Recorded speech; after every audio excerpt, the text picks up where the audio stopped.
नमस्कार मंडळी. बीटरूट हे शरीरासाठी खूप छान असतं, पण मुलं खात नाहीत. मग मुलं खात नाहीत तर आपण खाऊ घालायचं सोडायचं का? तर मी यासाठी आज बनवली आहे मस्त बीटरूट जेली.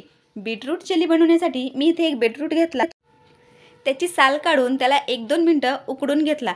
छान उकडल्यानंतर ह्याला गरमच मिक्सरमधून बारीक वाटून घ्यायचा व बारीक वाटल्यानंतर आपल्याला याला गाळणीमधून छान गाळून घ्यायचे, कारण एकही लम्स राहता कामा नये. तर म्हणून मी इथे छान गाळून घेतलं व चवीनुसार साखर घातली. तुम्हाला जेवढं गोड लागत असेल तेवढी साखर घाला व साखर घालून याला व्यवस्थित एकजीव करून सारखं हलवत राहा.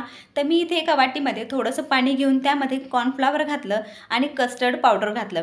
1 चम्मच कस्टर्ड पावडर आणि 2 चम्मच कॉर्नफ्लॉवर घालून याला मस्त मिक्स करून घेतलं आणि 1 चम्मच तूप घातलं. तर आपल्याला थोड्या वेळाने अर्धा चम्मच 1 चम्मच असं तूप घालायचे. तर प्रत्येक वेळेला थोडंसं घट्टसर वाटलं की तूप घालत राहायचं आपल्याला.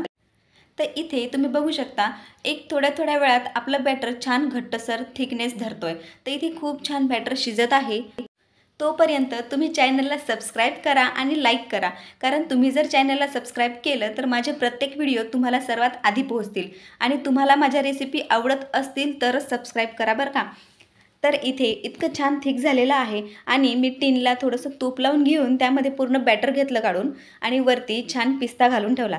तर 1 तासानंतर आपलं बॅटर इतकं सुंदर झालं आणि इतकी सुंदर जेलीच्या वड्या पडल्या. खूप सुंदर जेली झाली. मुलं तर इतकी आनंदित झाली की वाव मम्मा किती सुंदर बनवलीस.